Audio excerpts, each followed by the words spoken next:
the motor racing circuit, and today drivers of the Skip Barber Formula 2000 car will be racing for 50 minutes around the majestic racetrack. Wilkinson along with Randy Shenworth and Josh Chin as we are in pre-race show mode, as these drivers have just completed their qualifying and will be going racing in a little over 10 minutes time. Track temps say, well, that's a rather nice 65 degrees right now, and we're looking for a slightly foggy day with 14% fog, but a really calm day with no wind at all. Don't forget, this race is brought to you in partnership by the Will and Dave Show. It's every Friday, 4 PM Eastern, live and exclusive on GlacierTV. Now, Josh, I'm going to come to you first. You, of course, made your way up through the ranks in the open wheel series of things, and you made that journey through the Formula 2000 Skip Barber machine. And this track's gone through a lot. This car's gone through a lot of iterations over the last couple of years, but still a great car to drive. Yeah, the Skip Barber is one of the most fun cars in iRacing. It's a great learning tool. You can learn a lot about driving not only open wheel cars, but a lot of cars in general on a road course. And it's one of the best cars in iRacing right now, hands down.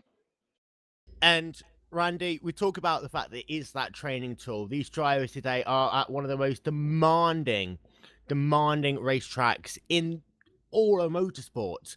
And it's got all of those famous corners from the La Source at the start of the lap, the Air Rouge Radio Complex, La Courbe, Fagnes, Stavo. The corners, they always kind of roll off the tongue of commentators, drivers, and fans alike when you talk about this racetrack, because really it is in a different class to many racetracks that we go to. Oh, definitely. This is one of those. This is the racetrack that will probably be remembered. It'll be up there with Le Mans and the likes of Daytona, and it's just world famous, and it'll never be forgotten. So we're going to get racing in about 7-8 minutes time. We are just waiting ourselves to get ourselves some live pictures of this event. But, of course, it being week 13, Josh, it's always a week when people like to have a little bit of fun. And, normally you have 26 cars running in the Skip Barber series, the official series on iRacing. We're almost doubling that today with 50 drivers running, which means it is going to be, how do I say it, chaotic down into turn 1, and of course all the way down the hill, up the hill, through the camel straightaway, down into La Courbe on that first lap. Yeah, that section's already crazy enough when you have as few as 15 guys running, let alone 40 cars. It's going to be an insane start, and it's going to be a lot of who can make it through with the least amount of damage and who comes out in the lead and who can maintain it.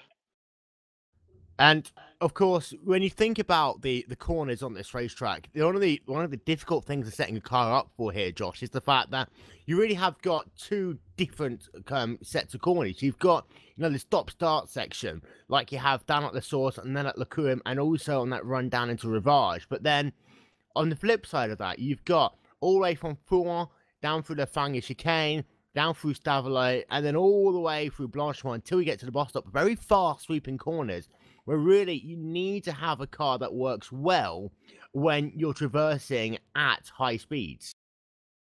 Yeah, Spa's a really interesting track, not only to drive, but the setup as well.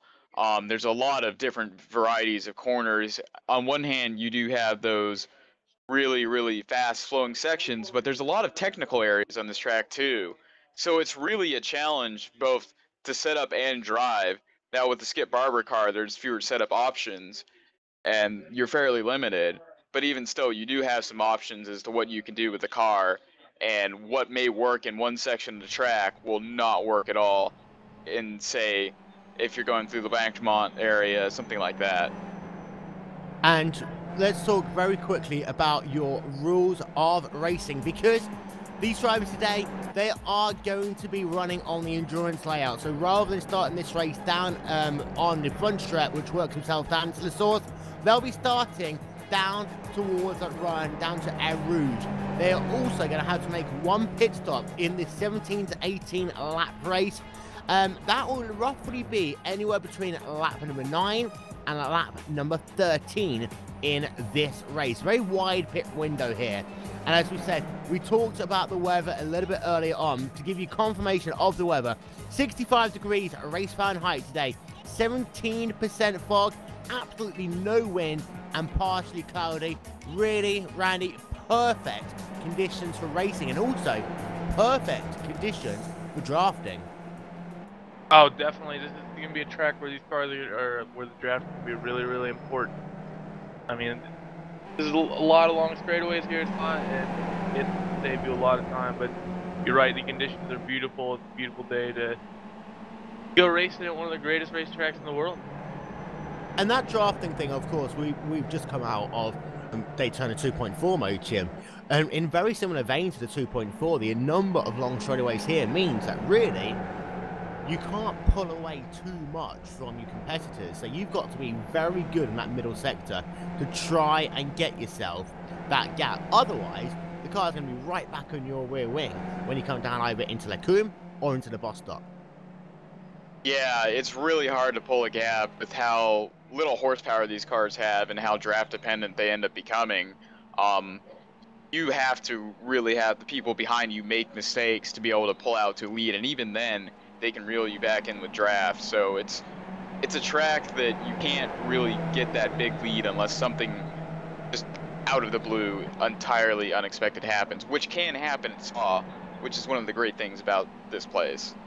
And of course as well, these cars are very narrow. So compare it to when you're running in some of the much wider cars, the GT and parts of this racetrack, when you almost struggle to go too wide. Here, up that Kenmore straightaway, it'll be scary to do so, but you can run 3, even 4 wide as you come down into Lecumbe. So there is plenty of room for overtaking. And let's not forget, this is the track where Mika Häkkinen had that famous dummy pass over Michael Schumacher using Riccardo's onto as the pick. Yeah, there's a lot of room for these cars here. The Skip Barber cars aren't particularly large. You can fit 4 wide down the Kemmel Straight. It's not recommended that you do that, but it's entirely possible. Okay, I recommend it. It's something I want to see very dearly. We are on the grid. We're getting set to go racing here at the circuit, Spa-Francorchamps. We will run through your grid very quickly. And on row number 1, it is Martin Peck with a qualifying time of 2 minutes 46 seconds. P2, Michel Mantuzzi, 2 minute 46.307. Timo Bugenum in the 3rd position, David Paisi in 4th. Christian Tattenhoe in the 5th position, Frank Levesque the 4th in 6th. Dominic Brennan in 7th, George Lambert in 8th, Rob Green in 9th, and then Duncan Coppage round out your top 10. We'll be going racing for 50 minutes. The cars are revving their engines, and we are away at Circuit Spa-Francorchamps as the cars all come storming down into turn number 1 for the first time. Turn number 1, of course, being that left-hand dip, which is their rouge, before they bring it up towards Radioff for the first time. That right, that left-hand flick. Mancusi is on the charge journey. He's going to try and go side-by-side with Martin Peck in that battle for the race lead. He's going to be side-by-side. He has the inside line, the inside advantage, and along with him will go Tino Buschenham as they work themselves down into Lecumbe for the first time. You have got about 10 cars separated right now by about 0.3 of a second. They're all going to have to find a gap to come down into Lecumbe, and it is going to be sorry, I said about Mancusi leading the way. Buschenham in 2nd position, Martin Peck in 3rd, Tattenhoe in 4th, Levesque in 5th, but he's going to go round the outside there of that 45 car of Tattenhoe as they work it down into Rivage for the first time. But importantly, in your top 15 cars at least, Josh, nice, clean start. Yeah, that was really nice to see. Pretty much everyone's gone through the first set of corners without any real difficulty. Now we come to the part that will really even and spread out the field. There's still a little bit of side-by-side going on, but it's a lot less than we saw going through the initial start. So they come down into Rouen for the first time. They are pretty much single file for the most part. You do have a car going a little bit sideways. That is Rob Green, as Duncan Coppage is going to try and go down the inside of him. Of course, what this does mean is now going to be on the outside to the first part of the Fungi chicane. So this is the thing of this track as well, Randy, that you might be on the inside for one corner. If you can't complete that pass, you're then back on the outside for the next corner as Coppage almost comes together there with Green as they remain side by side as they come down into Stavelot. Yeah, there's a lot of direction changing that's done on this track. You do it at the Lacombe complex. It happens between Blanchimont and the bus stop, and it is definitely be a huge factor here. Coppage, by the way, just goes off the racetrack, so he's fallen back about 4 positions there, Chin. Yeah, Duncan's really struggling here on the start to make up any ground. He's one of those guys that you really would expect to see up at the front in these races. He runs the Skip Barber a lot, was really good in the Premier Series a couple years ago. Just really struggling to get anywhere on this start as he's just lost spots there. Someone's off up in the chicane. Yeah, and we'll get confirmation of who that is in just 1 minute's time. But out front, it is Martin Peck in the 3rd position now. He qualified for this race on pole position, but he's now down in the 3rd position. P2 is Tino Buchanan, and he is right on the rear of your new race leader, Michel Mantuzzi, and the gap on the line was just 1/3 of a second on the racetrack. It is, though, a 3-car breakaway out front. Now, second pack, though, you've got Christian Tattenhoe, Frank Levesque the 4th. They are running in P4 and P5. In P6, about 1.6 seconds behind them, is David Heisey. P7, George Lambert. P8, Dominic Brunnen. In P9 is Dujan Brodwin. And then P10 is Rob Green. Getting confirmation of all the drivers as they come past the start-finish line for the first time. We've got a couple of retirees. John O'Day is out of the race. And we've got a big crash there. 2 cars, almost a secondary impact there. Down on the exit of Radion. And we have a car who is the wrong way around. That is Kevin Vaughan there. We'll just get ourselves a replay of that in a moment's time. Kevin Vaughan in the number 77 car made contact there with Alexi Callow in the number 8 car. And both those drivers looking as though they're going to be out of the race now. Yeah, it looks like Kevin had a little bit of initial contact from behind, and it just kind of sent the car loose. And then after that, Alexi had nowhere to go, and they just came together again and finished it off. So, those 2 cars are going to be classified as out the race. Callow, so he's on pit road right now, trying to get some race repairs.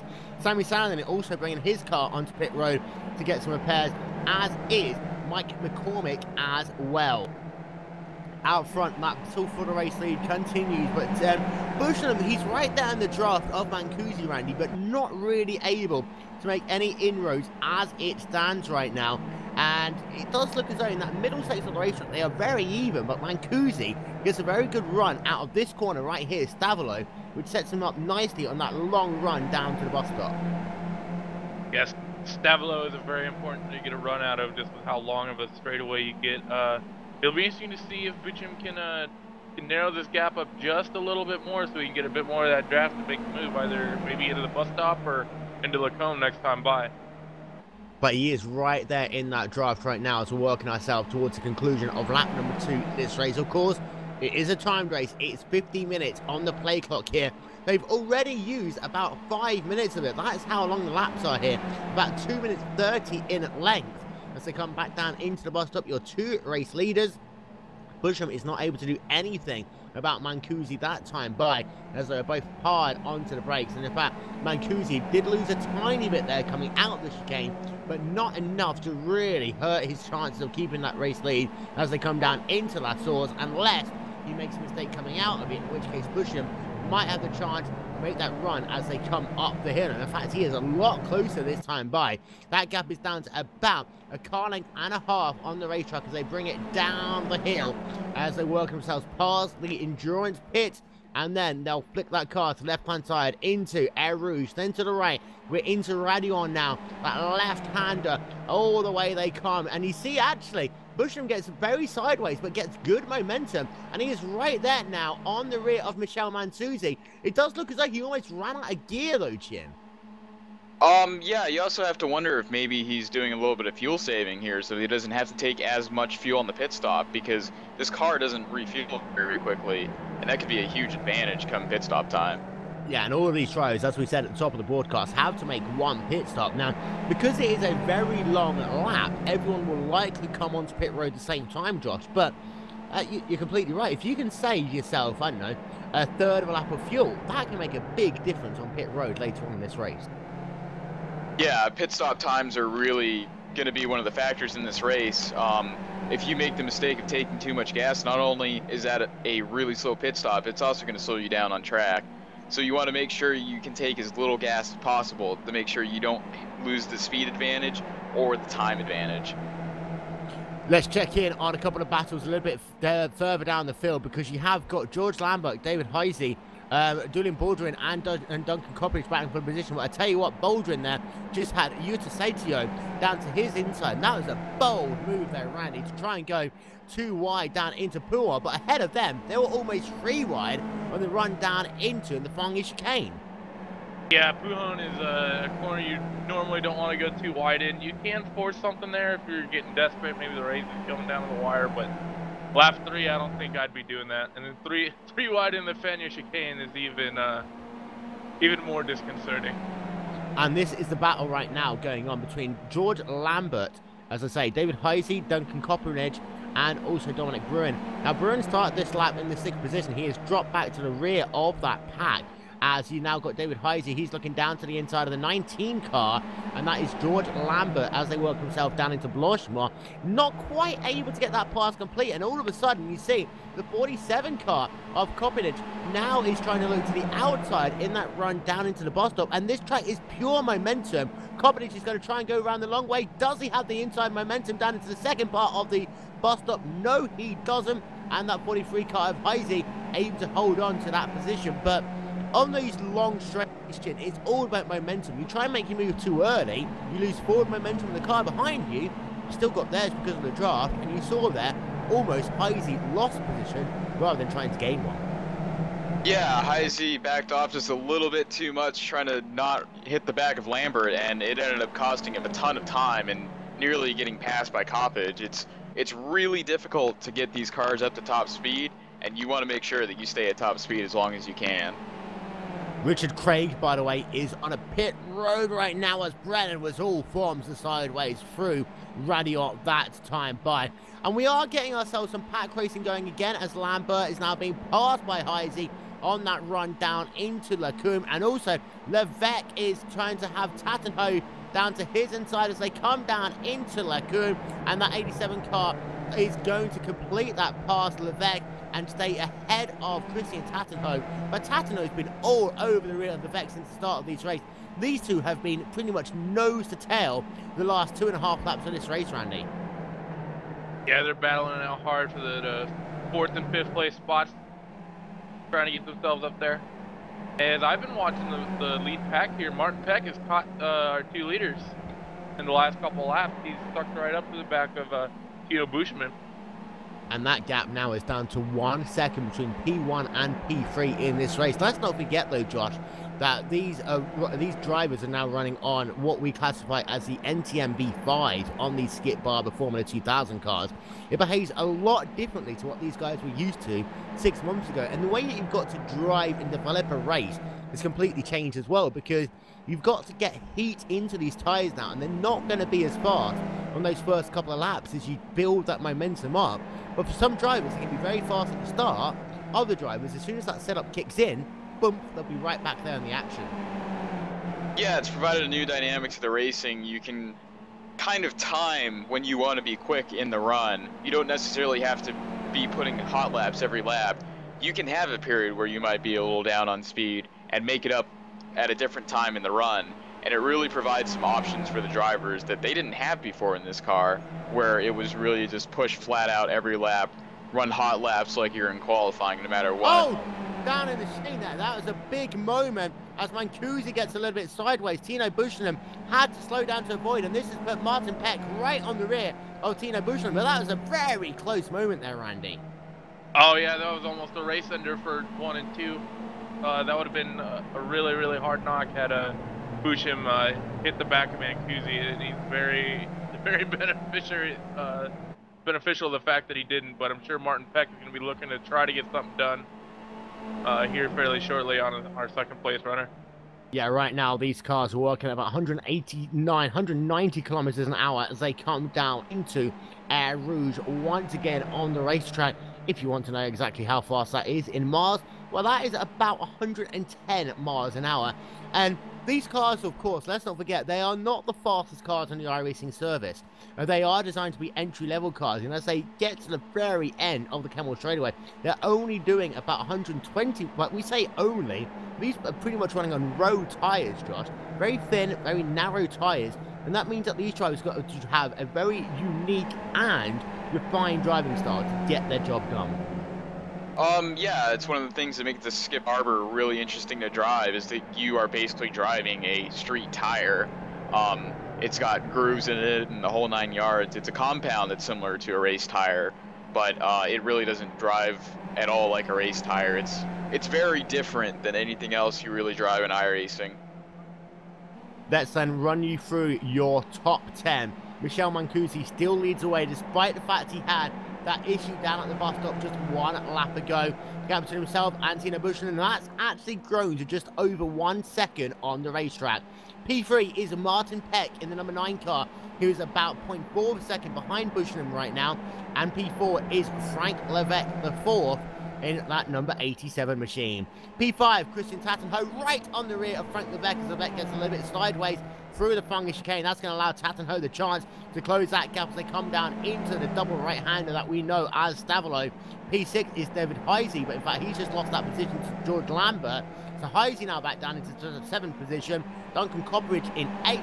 In 9th he's Dominic Green, and then in 10th is, in fact that's not Yuta Saitio because he's 1 lap down. In 10th is Dushon Baldwin right now on the racetrack. As David Heisey is looking down to the inside of George Lambert on that run down to Blochemont. Of course, this is where you had Thomas Enger have that phenomenal crash on the outside right about here, and that's why now you have the kind of paved area, Josh, rather than the gravel traps of old. Yeah, in a section like that, the gravel traps really didn't do much to prevent a driver from hitting those tire barriers very hard. As wow, Lambert gets really sideways through the chicane. Having that runoff really gives the driver the option of, if they see a situation that they need to avoid, they can go to that outside and they don't have to worry about just running off or getting stopped in the gravel or not being able to stop and hitting the barriers. And that battle between Heisey and Lambert continues on. Let's go a little bit further down the field as we have Dujon Baldwin going very wide there on the exit of La Source hairpin. And that's going to allow Ian Bevan to close up just a little bit. In fact, also Baldwin's going to lose the drive to that pack of 4 cars which are racing ahead of him. I'm coming in and interrupt you. Martin Peck is making a move on our 2nd place runner right now going into Lacombe, and I think he's going to get it done before the braking zone.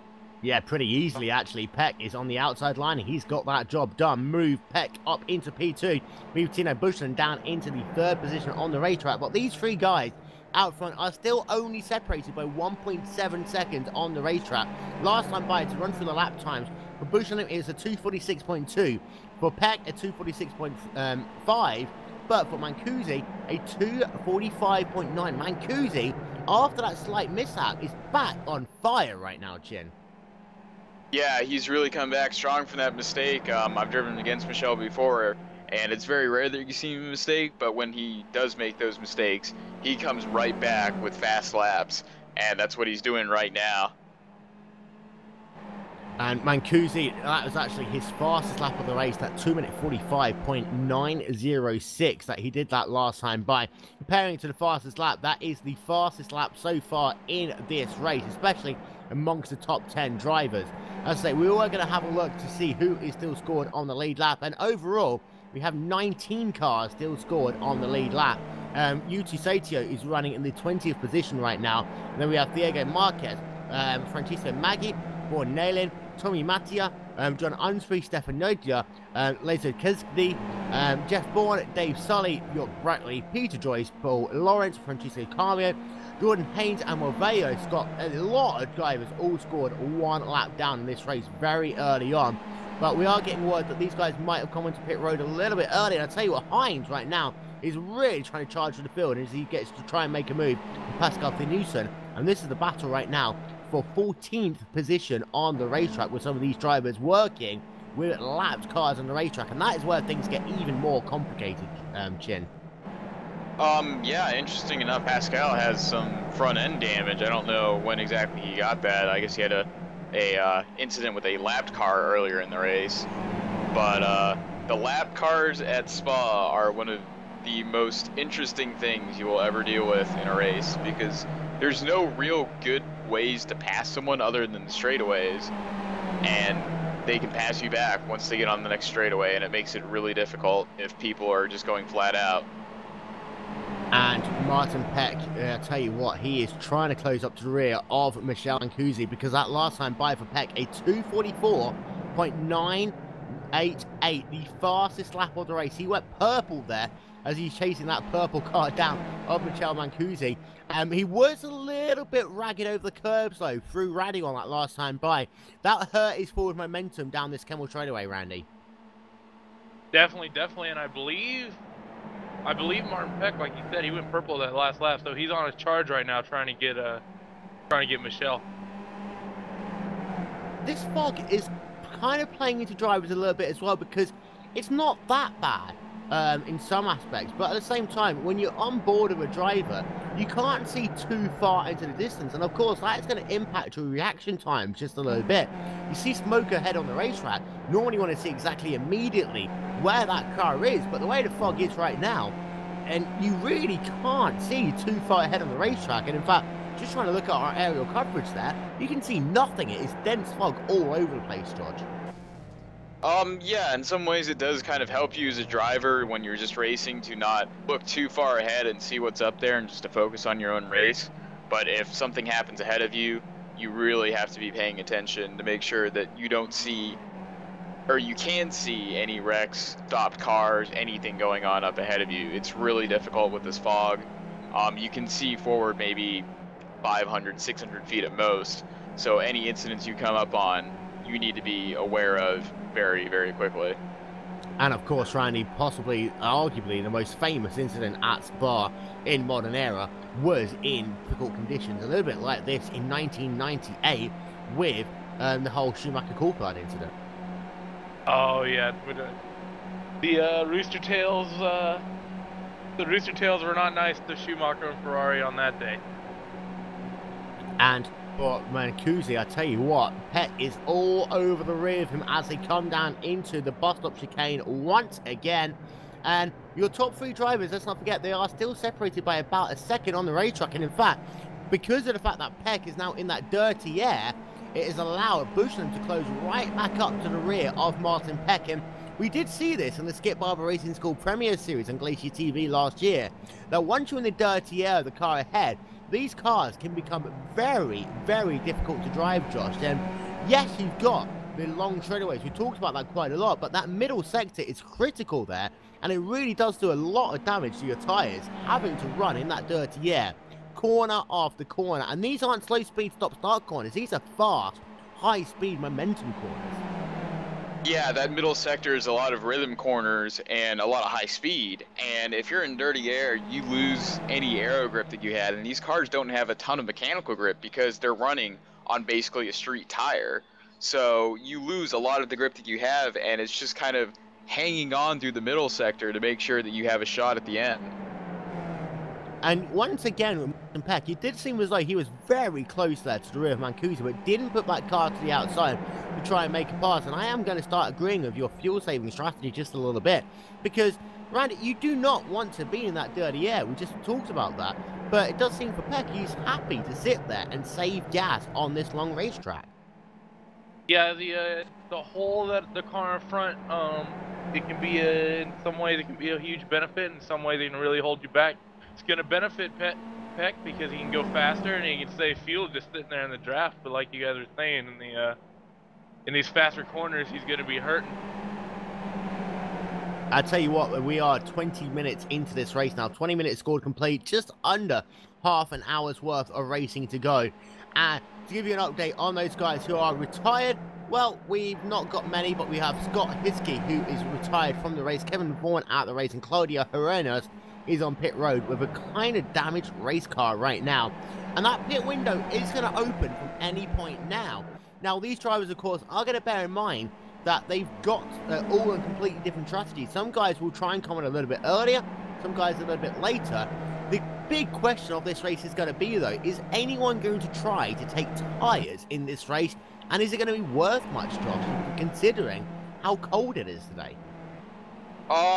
Considering the temperature and the humidity, I would have to say no. Plus, it'll make it a little bit easier exiting pit road on those warmer tires. And I don't know that taking tires would really have an impact on the pit stop time, but even still, I don't think it'd be worth it. By the way, Stefan Nidjiger had a bit of a moment down at the final chicane with John Unsbury there. And Unsbury just spun his car. He did one of those kind of 90-degree spins, was trying to save it. And then all of a sudden, you had that purple car just spear into him. And that has put him on pit road. And Nidjiger is very unhappy about that, as he is now well down the field on pit road trying to get some repairs to his race car. Let's check in on that battle that we were talking about earlier for P7, P8, P9, P10 on the racetrack, because they are still carrying it on. And these guys are separated by still nothing on the racetrack.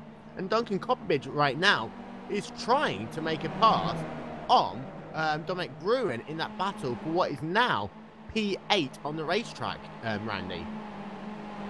Yeah, he's gonna be Duncan's gonna be looking to get a good run out of Eau Rouge, which he did get. He's gonna pull alongside. He's gonna be on the outside for the first part of Lacombe, but to the second corner, he's gonna be on the inside. Although if Dominic can hold it, that the next two corners are right after Lacombe, so it'll be interesting to see if he can do this. Yeah, he's going to have to brake a little bit later as they come down into Lacombe. He gets something done on the inside, and that is how you make the pass happen on the outside. You just need to be so committed on that first part of the corner, because you have got the safety net of being on the inside for the second half. But you're completely right, Randy. You've got to get that pass done early, otherwise you're going to have to fall back into line. And especially at the start of these races, all when in traffic, that can cost you more than you lose if you time that move badly. Oh yeah, if you get off it. If you get out of line on these rhythm sections here at Spa, you'll just get freight trained back. And it's happened to me, and it's happened to pretty much anyone that's ever raced at Spa. And behind them, you have got Ian Bevan, who has fallen back just a little bit on the racetrack. Troy Burgess right now on pit road from the 12th position, just trying to see whether this is a timed pit stop or whether something happened to him. It's been a long pit stop there. And in fact, no, he blew his engine up actually down at La Source. And engine trouble there for Troy Burgess in that number 44 car. And Josh, we were talking about this, about the Ryder Daytona prototypes earlier on today. It is very easy, especially when you're in traffic, to, you know, just try and shift down 0.1 of a second too early. These engines, you haven't got the kind of like safety net like you have in things like the McLaren GT3 cars or the Indy cars. You shift down that gear, the gear will go there, the engine will go kaput. Yeah, this car doesn't really have any electronic shifting aids. It's a lot like the Riley DP in that. I honestly can't say that I've seen anyone blow an engine from downshifting too quick than Skippy before. That's a new phenomenon to me, but it is possible, and it's just been shown there. Mancusi, by the way, out front, has been able to get a gap of half a second on the racetrack, but your top three drivers are still separated by just 1 second on the racetrack. Mancusi first, Peck second, pushing them, rounds out your top three. Battles on the racetrack, of course, you got your top three drivers, and in P4, P5, you have Levesque and Tattenhoe. They have been battling since the drop of the green flag here in this race. And then, of course, you've got that battle between P6 all the way back to P9 now on the racetrack. And I tell you what, Ian Bevan and Dujon Baldwin, they have started their own little battle of their own, trying to be the last guy in the top 10 right now, Randy. Yeah, these guys are battling hard. It doesn't matter if it's their first or 10th or anywhere there's two cars next to each other. They're pushing each other as hard as they possibly can. As we got Ian Bevan going, or Dujon trying to go on Ian Bevan. Interesting to see.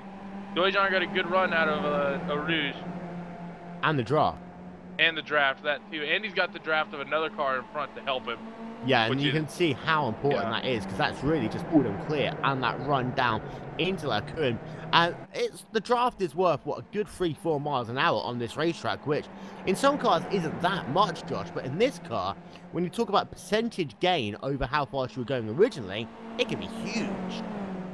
Yeah, when you consider that the top speed of this car is roughly 120 miles an hour or so, 4 miles an hour is a really big gain. And it just got shown there on the Kimmel Straight how much that helped, just having that lap car in front to kind of use as a source of draft.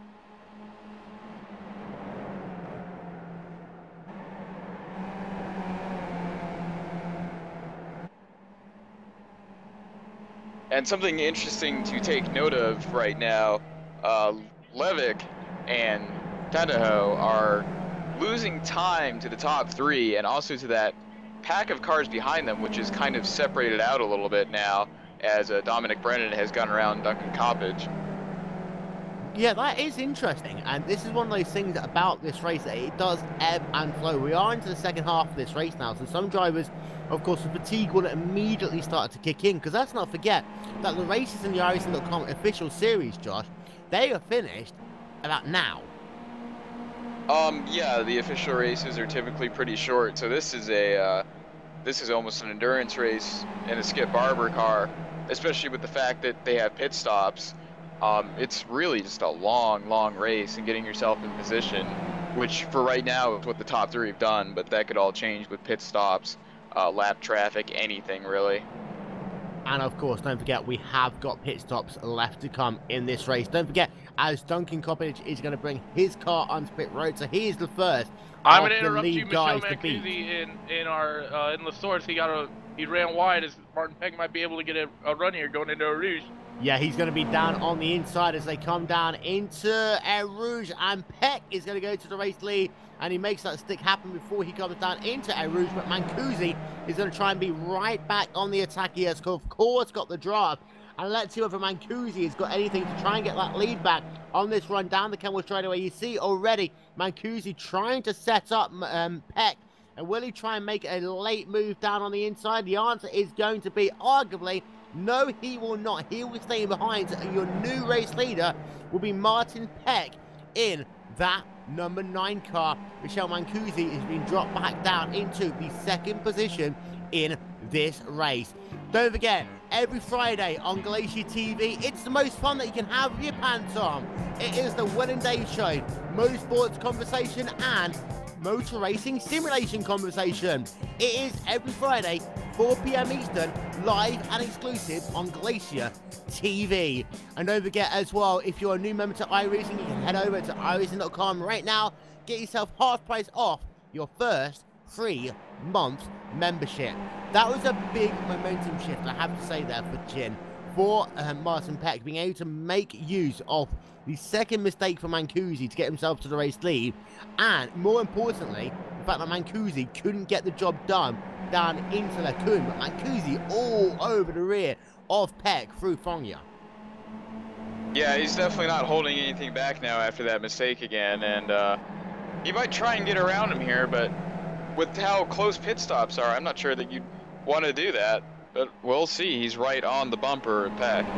Literally almost bump drafting him through Stavolo there, and you see immediately he's down to the right-hand side. He is going to have to go the long way around through Blanchimont, this triple apex left-hand corner, and Mancusi is so fast that I think actually Peck just allowed him to go past, because again, it's one of those corners where you really don't want to run too wide because it can get so slippery down there.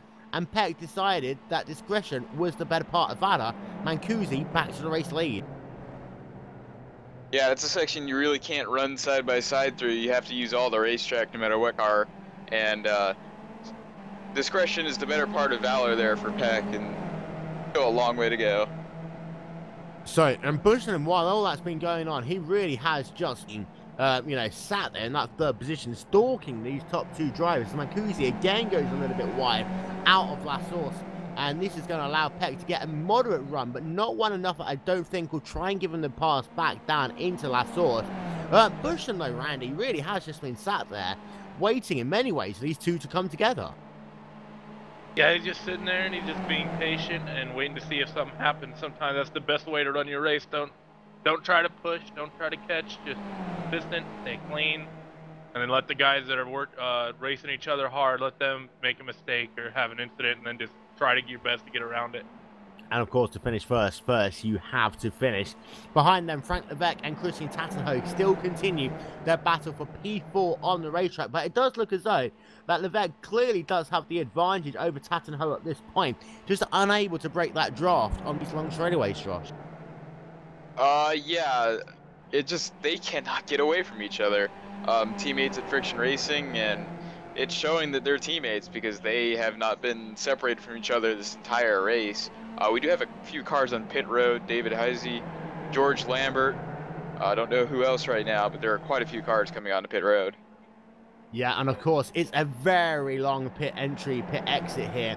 And because of the number of cars that we have here, we'll talk about that in a moment, because David Heisey comes out of pit road, George Lambert comes out of pit road, Dominic Bruin is on pit road right now, Ian Bevan is out and away, Vaughan Nealon is on pit road, and Diego Marquez just bringing his car back out onto the racetrack. But this is an incredibly long and slow pit road, Randy, 37 miles an hour.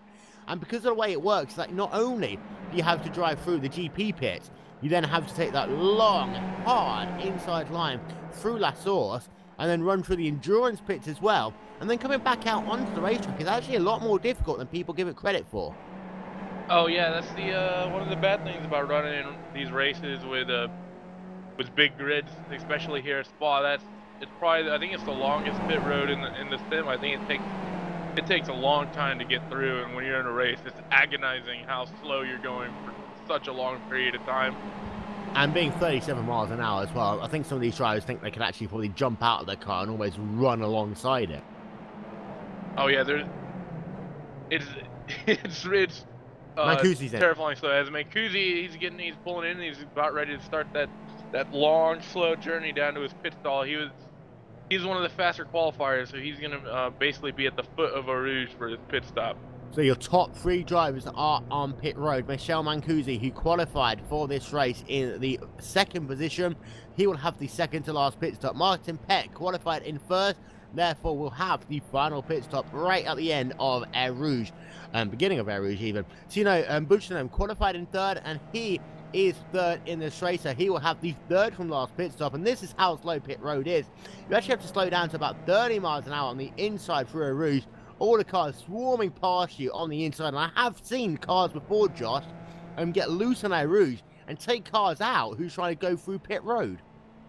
Yeah, everything about pit road here is really tricky, especially, I don't know what Mancusi's doing, he's going really quick now, but there is a section between the GP pits and these endurance pits where you really have to slow down. It's almost like a hairpin.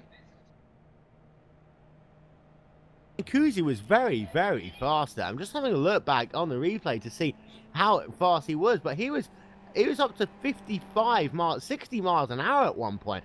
I think he actually forgot about the fact that he was having to stop there. And of course, look, you see the two other cars, they are out and away. Mancusi is stuck on pit row. This is hugely costly because with 15 minutes to go, he's going to be 15 seconds back, Randy. Yeah, that's just a huge mental mistake there. These cars don't have a pit limiter, so that's just on him having a bit of a brain fart, probably. And of course, you are going downhill, so naturally your car goes faster as well.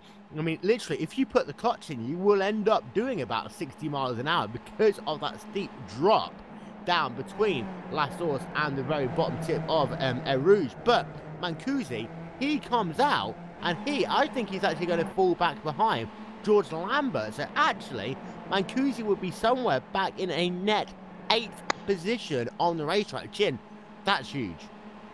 Yeah, that's really bizarre, and he just sped up going down pit road. I'm not really sure what happened there. Just a rapid acceleration. I guess he just forgot he was on pit road. That's a huge mental mistake that's really going to cost him spots.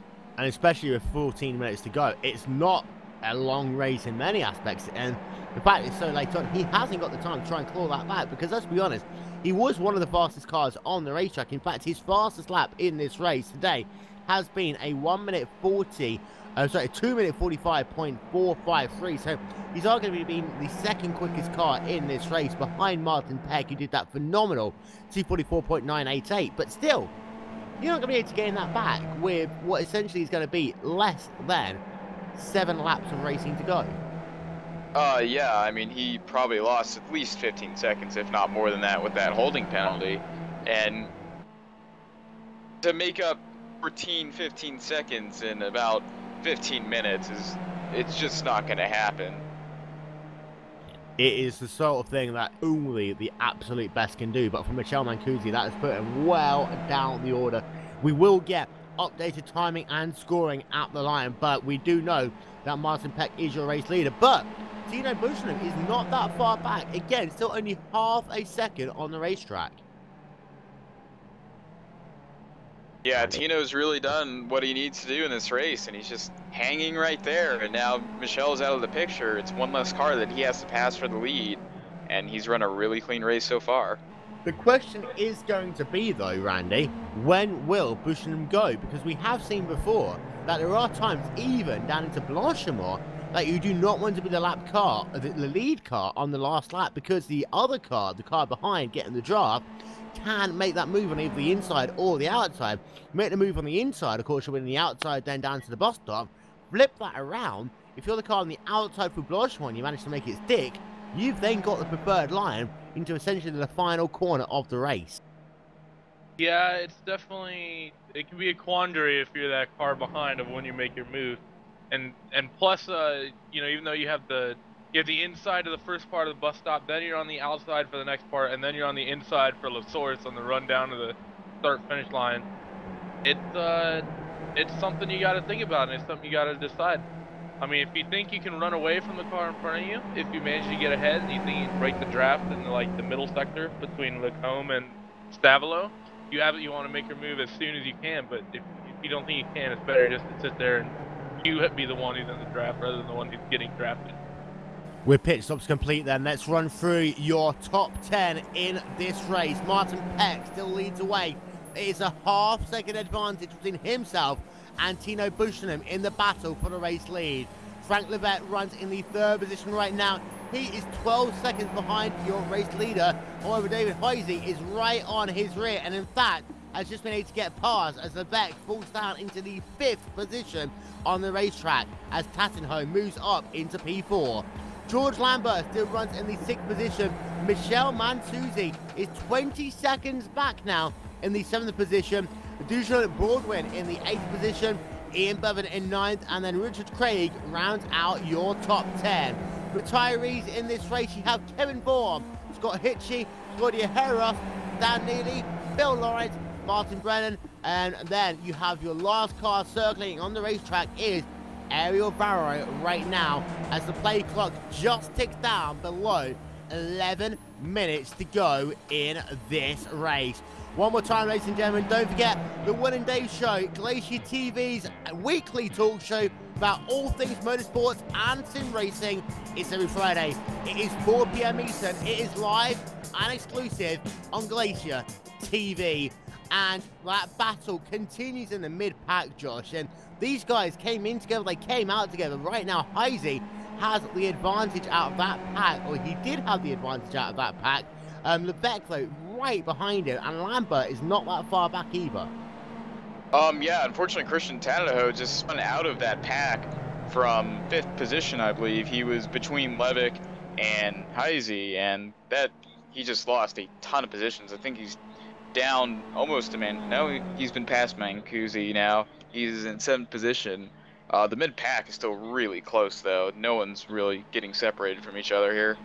And that's really upsetting for Tattenhove, because it did seem to be that he was holding something back in those draft zones. And now he started to get going. He made one little mistake late on the race, Randy, and that was it. Game over for him. Yep, it's just part of the game. You gotta be, you don't need to be perfect the entire race, but you have to be close to it. And he was close, but not close enough. That one mistake ends his race, and it's just crushing. So, out front though, Tino Bushman and Martin Peck, they continue their battle. I will interrupt you though, going into Lacombe, Heisey and Levesque are side by side.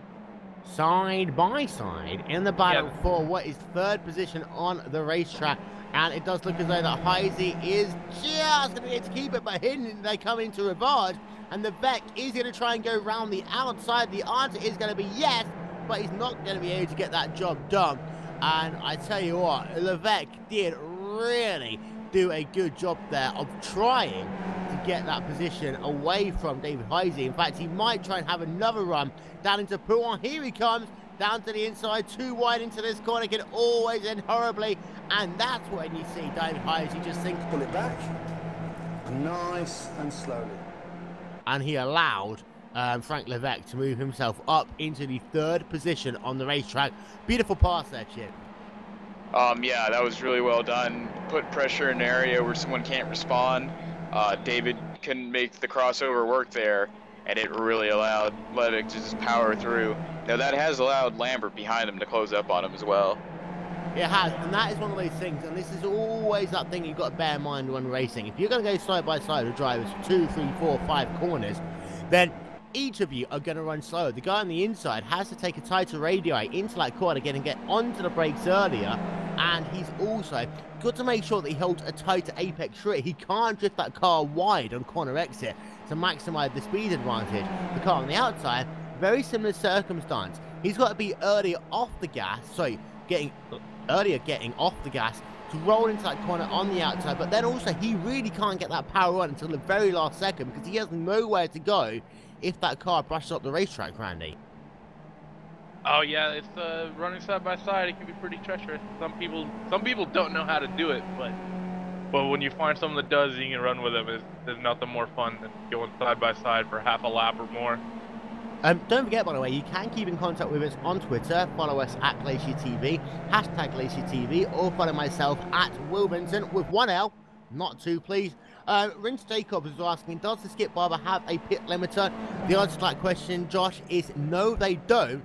And in many ways, that's one of those things that the junior Formula A cars don't have any form of driver aids whatsoever. Yeah, this car is as basic and as rudimentary as you can get with a Formula car. No real driver aids. Still uses a regular sequential shifter. I'm going to interrupt you again. Heidi's looking again going into Lacombe. He's got that pass done into Lacombe. Yeah, pretty much, unless Levesque can get really deep on the brake there when you can. Carry on, John. Yeah, even the steering wheel, you have a radio button, and that's essentially it. Very, very basic cars. This is a really intense battle up here. Yeah, Levesque is all over the rear. And let's see, he's going to try and dive it down to the inside into the rivage. The answer is going to be no, he's not. But this will come down to the last lap. And I'm also thinking still, Bushnell, by the way, has been able to get past Martin Peck away from our screens. And Bushnell now leads this race. I'm just going to try and see exactly when that happened. It must have been in the last lap or so. But yeah, he was able to get the job done actually through radio because Martin Peck there got himself a little bit sideways through the center of Eau Rouge, drifted the car a little bit wide, and that allowed Bushnell to go past. Although I am thinking that in some ways I think Peck allowed him to go past to set himself up for the final lap there. Yeah, he may very well have done that. No point in having the lead coming in the last lap, even really anywhere before that final chicane, because it's just so hard to defend against the draft. As you can see here, Peck just closes up on the back of Buchanan. And then he slows down. He's actually lifting out of that gas pedal run. Yeah, he's playing the chess match, which sometimes you got to do. Sometimes, you got to decide where you'd rather be. Some people would rather be in front, other people would rather be behind, and Peck is someone that would rather be behind following. But I tell you what, both Bushnell and Peck made a slight mistake there down at the bus stop chicane. The status quo stays where it is, however. And this is your battle, of course, for the race lead, which will come down, we guarantee, to the final lap. Levesque and Heisey. I have to say, this has been one of the nicest battles I have seen in quite a while. Because these two guys have given it all, but they haven't even come close to even touching wheels at all in this race. Yeah, they're battling each other hard, but they're battling each other respectfully, which is always good to see. It always provides for the best racing when people doing that. And we're seeing it as Heisey, he's going to poke a nose, but he's not close enough to get anything done just yet. He's just harassing his mirrors right now. And also, let's not forget, what it does mean is that it's not going to put him right up the rear, where he has his lift off the gas a little bit later on. Of course, the last thing he's going to do is damage that front wing a little bit too early. And then you do see that some guys, they are very good at manipulating the draft here, Josh. And this is what Heisey's doing, because now he's going to move that car down to the inside of Levesque. And that no, he's not. He gets out of the gas pedal again. So is he biding his time now? I think so. It's one of those harassment tools as Levick kind of misses the chicane there. Just get in the mind of the person ahead of you and make them think that the onslaught is coming, when in all reality, you're just going to sit behind them and wait for them to make a mistake that they run off the track or something like that. I'm kind of thinking hashtag slap bet right now. Yeah, it's very similar to that for anyone who hasn't watched How I Met Your Mother. Marshall had a slap bet on Barney. He uses this to psychologically manipulate Barney into being fearful of something that he doesn't know when it's coming. And it's the same basic principle here. So then, we are working ourselves with, as Levette goes very wide through and on there. And this is going to be, the next lap will be our last, we think. We're keeping an eye out on the play clock. It is below 3 minutes now. And Timo Buchanan is working himself through Stavolo corner. So, this is going to be, we think, perhaps just about the last lap. I tell you what, it is mighty, mighty close though, Chin. And if they have to do that extra lap, this is going to wreak havoc on a number of fuel mileage numbers. Yeah, the extra lap could be absolutely huge. With how long the lap is here at Spa, it's almost 4.5 miles. If you get the fuel wrong here, you are really done for, because you can't coast back to the line with that chicane there. And I tell you what, I think we are going to be okay. We are going to be okay. This is going to be the white flag lap this next time by. The play clock, it is very, very close though to them having to have done that over the lap, but they are going to come past the start-finish line.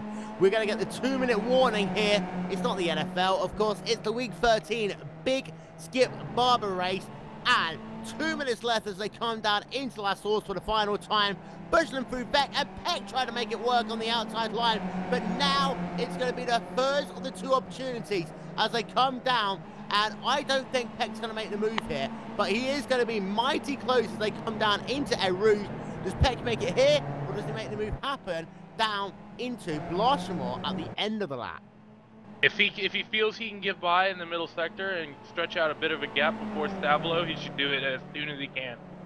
And here he comes. He's going to look to the outside as they come down the camel straight away. He's got the draft. In fact, he will be clear before they even get down into Lacombe. So your new race leader on the final lap of the race is Martin Peck in the number 9 car. Hey, just in case you're listening to this, don't forget, you can lose the race in the last lap of the race, but Peck goes a little bit sideways. He keeps it going, but we have got ourselves less than a minute left before the checkered flag comes out at the start-finish line for your leaders. And on the outside, here comes Buchanan. Is he going to try and go around the outside of the Raj? The answer is going to be no, not quite close enough, but this is going to be a barnstorming final lap between Timo Buchanan and Martin Peck. Buchanan in the blue car, Peck in the green car, as they come down towards Pouin for what will be the final time in this race. And for now, Buchanan, it's all about timing, and he just gets out of the gas a little bit there, not to try and make that move as his car spinning off the racing line. And look at this drama, and both cars thankfully get out of the way there. That almost really cost the leaders. Still a long way to go in this lap. Through the Fungi chicane they come. They've got themselves Stavolo. After Stavolo, those gloves are off, and I mean anything, can happen on that run down to the bus stop chicane. Buchanan gets a little bit sideways actually. He doesn't get the run he probably would have wanted, but Peck is leading this race right now, and he's using all the racetrack as the time has expired in this race. So it is all or never right now for Buchanan as they work themselves down on the inside as they come down through Blanchimont, the first part. Now this is the real killer. This is where Enger had his issue in 2001. Can Buchanan slide down to the outside? Oh, look at this. Peck goes sideways. They're going to be side by side as they come down into the bus stop chicane. Can Buchanan get it? The final corner of the final lap. Sideways. And look at this, Buchanan. The two almost make contact on the final corner. Tino Buchanan in the number 1 car snatches victory from Martin Peck. What a finish there. Not over yet. They still got to get through La Source.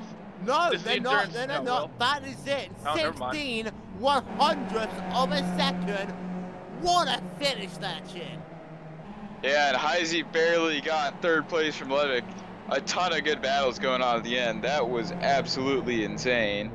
We'll get you a replay of what happened in that battle between Heisey and Levick in just 1 moment's time. But that was just a perfect, absolutely picture perfect pass on the outside of the bus stop chicane on that final lap. And I tell you what, Levesque tried to make a similar move on the outside of Heisey after Heisey got the inside line down into the bus stop chicane over Levesque.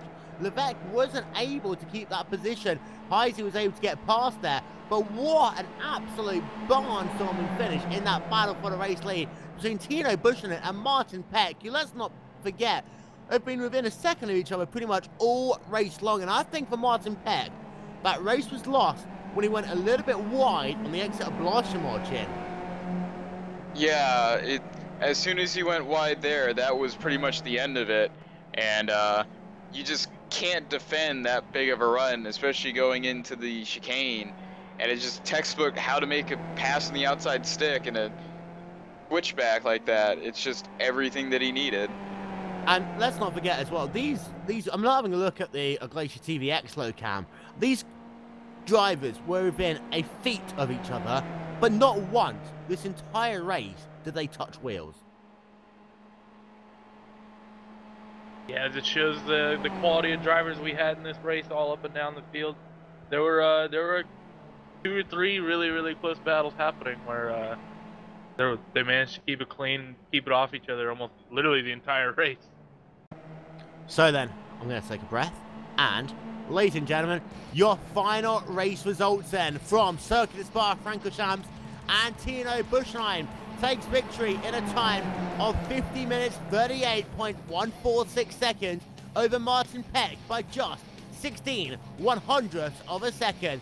David Heisey was able to take third place away from Frank Levesque in the final corner as both P1 and P2 and P3 and P4 changed in the final corner of the final lap. Frank Levesque comes home in the 4th position. George Lambert comes home in 5th. Michel Mancusi rallies back after that disastrous pit stop error to come home in the 6th position. Christian Tatanho, after his spin, comes home in P7. Ian Bevan in 8th. Duncan Copperidge in 9th, and then Julian Baudrin round out your top 10.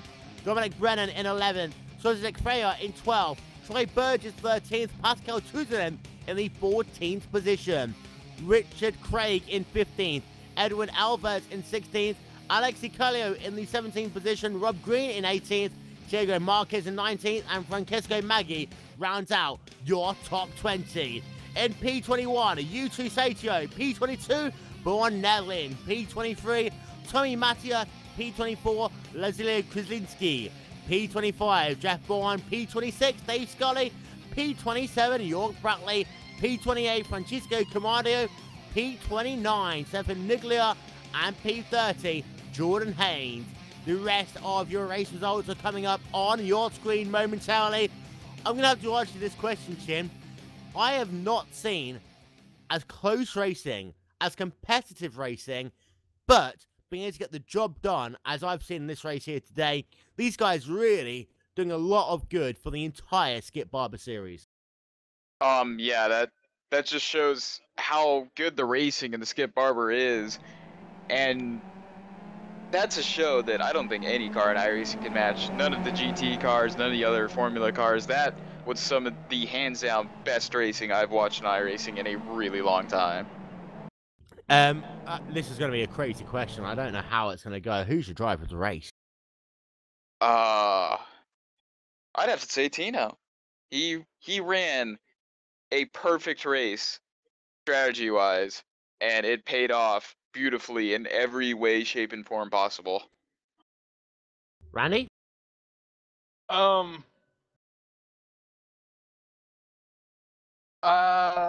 have to give it to Tino as well. To be able to put himself in position the way he did and then capitalize on it was fantastic. And let's not forget as well that both P1 and P2 and P3 and P4 had the positions change in that final corner. Now for Frank Levesque, as I say, he came in to that final corner in P3, lost out, and he tried to make that pass stick on the outside, tried to use that outside momentum in the same way that Buchanan was able to do so. Didn't work out for Frank Levesque. And it really does show that if you're confident on this racetrack, using multiple lines, and you can get the job done, what we really have seen here today is that these drivers, what they have to do is be confident with the car they have underneath them, Josh. And in this car, it is easier said than done. Yeah, there's a lot of moves that you might think you can do, but unless you absolutely have the confidence to do it, you're not going to be able to. You have to be able to plant the car where you want it and know exactly that the car is going to do what you want it to. You can't go in with any doubt in your mind that you might slip up a little or something like that. You have to be 100% committed to the moves you're making. And unfortunately, that brings a bit of a close to our coverage. However, don't forget, every Friday, 4 p.m. Eastern, live and exclusive on Glacier TV, it's the Will and Dave Show. You got that guy over there, Randy Shenworth, and that guy, Joshua Chin. They come and hang out with my friend Dave Judson every so often. The Will and Dave Show, Fridays, 4 p.m. Eastern, live and exclusive on Glacier TV. However, that is about all we have time for here today in the Skippy Big Grid presented by Glacier TV. I'd like to give out a big shout to Glenn for putting this entire event together. I tell you what, this has been one of the most fun events I've commentated in a very long time. So Glenn Chandler, congratulations for what you've done, because this has been a truly phenomenal race here today on Glacier TV. It all came down to the final corner of the final lap. However, you had the number 1 car, Tino Bushman, who qualified this race in 3rd position, able to snatch victory from Martin Peck, who qualified for this race on pole position. And Peck had to settle for P2. David Heisey was able to take P3 away from Frank Levesque and finish off that podium. And Frank Levesque, he was so close on the outside line, just was not able to defend that P3. We've had battles up and down the field. We've had people making incidents on pit stops. Michelle Mancusi lost this race in many ways because of a faux pas on pit road. We've had spins, we've had drama, we've had everything. But one thing we have had is close, clean, competitive racing. Don't forget, if you head over to iRacing.com, if you're a new member, you can get yourself half price off your first 3-month membership. Just head over to iRacing.com right now. From myself, Will Vincent, from Joshua Chin, from Randy Shenworth and Joanna Matikayan on cameras, this has been a Glacier TV presentation of the Week 13 Skip Big Grid from Circuit to Spa-Francorchamps. We'll see you all next time. Thank you very much for watching and have a good afternoon. Bye-bye now.